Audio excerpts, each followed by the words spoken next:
First time using Tele lens. This is Sigma and the cheapest one compared to the others.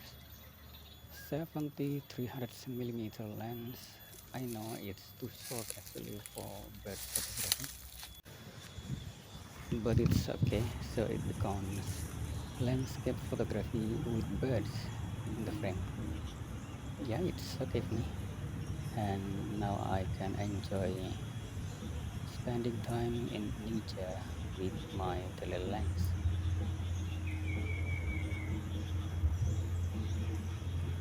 This is not a good lens, but I will try.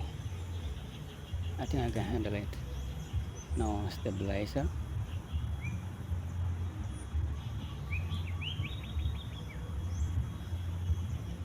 I'll show you all the photos at the end of this video.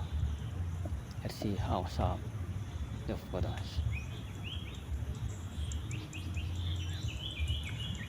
I see a lizard over there.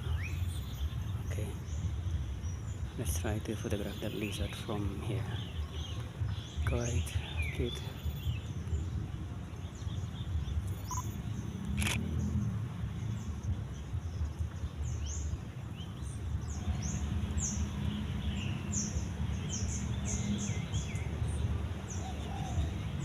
The photo is not really sharp actually, but I try to make a footage with this lens. I think of this, the focus is quite good. Like this 10 million, I guess. I like it.